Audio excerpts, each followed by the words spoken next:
Hello guys, ఎలా ఉన్నారు? Welcome to our YouTube channel movie lunatics. The most anticipated and much waited కల్కి cinematic యూనివర్స్లో first part అయిన కల్కి 2898 AD రివ్యూని డిస్కస్ చేద్దాం. ఇది completely non spoiler review of the film. So ఈ వీడియోని మీరు హ్యాపీగా ఎండ్ వరకు చూసేయచ్చు. రివ్యూ అని కాదు కానీ ఈ సినిమా చూశాక నాకు అనిపించిన మనసులోని మాట ఒకటి చెప్తాను. ఈ సినిమా తీసిన డైరెక్టర్ నాగశ్విన్ గారికి, కథ విని చెయ్యడానికి ఒప్పుకున్న ప్రభాస్ గారికి, ఇంకా ఎంటైర్ టీమ్ ఆఫ్ కల్కి 2898 AD who ever is involved in making this film అందరికీ కూడా నా శిరస్సు వంచి 2 చేతులు జోడించి నమస్కరిస్తున్నా. చరిత్రలో నిలిచిపోయే సినిమాని తీశారు సార్ మీరు. ఇది మన తెలుగు సినిమా, మా తెలుగు సినిమా అని గర్వంగా చెప్పుకునే స్థాయిలో తీశారండి మీరు సినిమాని. మన పురాణాల గురించి 10 మందికి తెలియాలి, వాటి ప్రాముఖ్యత విస్తరించాలి, ప్రపంచం మాట్లాడుకునేలా చెయ్యాలి అనే ఆలోచనకి నా శతకోటి వందనాలు. తెలుగు చలనచిత్ర చరిత్రలో బహుశా నాకు తెలిసి ఇంతటి రిస్క్ ఎవరు చేసి ఉండరు. ఇటువంటి ఒక కథని ఈ విధంగా చూపించడం, దానికి మన పురాణాలకు అనుగుణంగా మీరు అనుకున్న కథని తీసుకెళ్లడం అనే విధానం నన్ను కట్టిపడేసింది. మీరు సృష్టించిన ప్రపంచంలో 3 గంటలు గడిపానన్న విషయం సినిమా అయిపోయిందని టైం చూసేంత వరకు తెలియలే. ఇంత చెప్పాక ఇక రివ్యూ గురించి పెద్దగా మాట్లాడుకోవాలా అవసరం లేదనుకుంటా. మీరు ఎప్పటికీ ఒకవేళ టికెట్స్ బుక్ చేసుకోలేకపోతే వెళ్ళండి, బుక్ చేయండి. ఇది ఒక వెండితెర అద్భుతం. Don't miss this master piece, it is definitely worth it. Video last వరకు ఎందుకు, ఇప్పుడే చెప్పేస్తా. కల్కి 2898 ADకి మా మూవీ లూనాటిక్స్ ఇచ్చే rating 4.5/5. It is a very honest and genuine attempt. నాకు తెలుసున్నంత వరకు ఇటువంటి కథని ఇంతకంటే బాగా ఎవరు తీయలేరు కూడా. వన్ స్మాల్ సైడ్ నోట్ ఏంటంటే, సినిమా చూడడానికి వెళ్దాం అనుకునేవారు ఫస్ట్ అసలు మన ఛానల్లో ట్రైలర్ బ్రేక్ డౌన్స్ చూడకండి. వీడేంట్రా వాడి వీడియోలు వాడే చూడద్దు అంటున్నాడు అనుకుంటున్నారా? మేము చెప్పిన బ్రేక్ డౌన్స్ అన్నీ ఆల్మోస్ట్ స్క్రీన్ మీద చెప్పినట్టే అయ్యాయి. అందుకనే చూడొద్దని చెప్తున్నా. మీరు కూడా ఆ range of surprise and thrill feel అవ్వాలి కదా. సో అందుకే చూడొద్దు అంటున్నా. ఇక పాజిటివ్స్ అండ్ నెగిటివ్స్ విషయానికి వస్తే, మొట్టమొదటిది మూవీలో ఉన్న మహాభారతం సీక్వెన్సెస్, ఆ షార్ట్స్ కానీ ఆ విజువల్స్ కానీ నేనైతే ఇంకా ట్రాన్స్లోనే ఉండిపోయాలా. బిగ్ స్క్రీన్ మీద ఈ మహాభారతం ఎపిసోడ్స్ వస్తున్నంతసేపు ఇంకా చూపిస్తే బాగుండు, ఇంకొంచెం ఉంటే బాగుండు అనిపించే స్థాయిలో ఉన్నాయి. ఇక రెండోది, ప్రభాస్ అన్న క్యారెక్టర్ ట్రీట్మెంట్.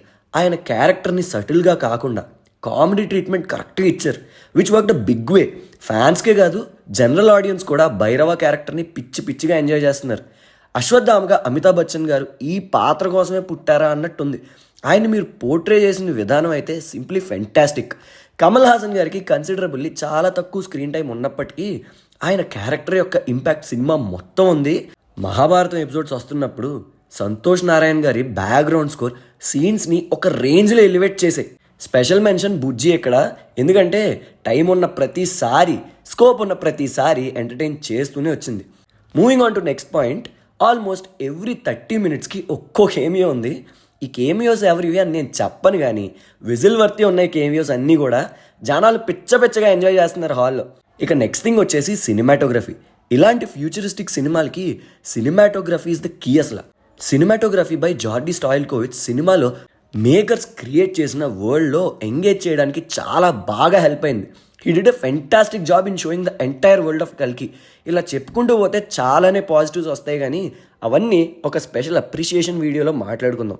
ఇక నెగిటివ్స్ విషయానికి వస్తే నాకైతే పెద్దగా ఏమనిపించలే, కానీ కొంతమందికి మాత్రం ఆ రన్ టైమ్ ఇష్యూ ఉండొచ్చు. నాకైతే ఈ డిమాండ్స్ దట్ రన్ టైమ్ అనిపించింది. బికాజ్ అంత పెద్ద వరల్డ్ బిల్డ్ చేసినప్పుడు కథలో ఎమోషన్స్కి కనెక్ట్ అవ్వాలంటే ఆ మాత్రం రన్ టైం ఉండాలి. మరి నేనైతే కనెక్ట్ అయ్యా, అవ్వని వాడికి అది ఇష్యూ అవ్వచ్చు మేబీ. సో ఇప్పుడు చెప్పబోయే పాయింట్ ఎక్స్క్లూజివ్లీ ఫ్యాన్స్కి మాత్రమే, జనరల్ ఆడియన్స్ ఉంటే స్కిప్ చేసేసేయండి. ఇంతదాకా చూసారు కాబట్టి చెప్తున్నా, ఫ్యాన్స్ మాత్రం ఇంటర్వెల్కి 5 వస్తాలు, క్లైమాక్స్కి ఒక 10 వస్తాలు ఎక్కువ పట్టుకెళ్ళండి అమ్మా. వీలైతే ఇంకో 2 చొక్కాలు కూడా ఎక్కువ పెట్టుకోండి, బెటర్. ప్రభాస్ గారికి ఉన్న స్టార్డమ్కి, ఆయన చేస్తున్న రిస్క్స్కి హ్యాట్స్ ఆఫ్. అసలు ప్రతి సినిమాని రిజల్ట్తో సంబంధం లేకుండా కొత్తగా ట్రై చేస్తూ తెలుగు ఆడియన్స్కే కాదు ఎంటైర్ ఇండియన్ ఆడియన్స్కి సౌత్ సినిమా మీద స్టీరియో టైప్ని బ్రేక్ చేస్తూ ఎవ్రీ టైం ఫ్రెష్ కాంటెంట్ తీసుకొచ్చి పెడుతున్నారు చూడండి. మీరు మా తెలుగు గడ్డ మీద పుట్టినందుకు గర్విస్తున్నాం ప్రభాస్ గారు. మీరు ఇలానే మరెన్నో ఎక్స్పెరిమెంటల్ ఫిల్మ్స్ చేస్తూ ఉండాలి, మేము గర్వంగా చెప్పుకుంటూనే ఉండాలి. So that's all for this video guys. Hope you guys like the video. మీరు కూడా కల్కి 2898 చూసినట్లయితే మీకు ఎలా అనిపించిందో మీ థాట్స్ని కింద కమెంట్ సెక్షన్లో కమెంట్ చేయండి. కల్కి సినిమాటిక్ యూనివర్స్లో నెక్స్ట్ పార్ట్ కోసం 1000 కళ్ళతో ఎదురు చూస్తూ సైనింగ్ ఆఫ్ మీ మూవీ లూనాటిక్స్.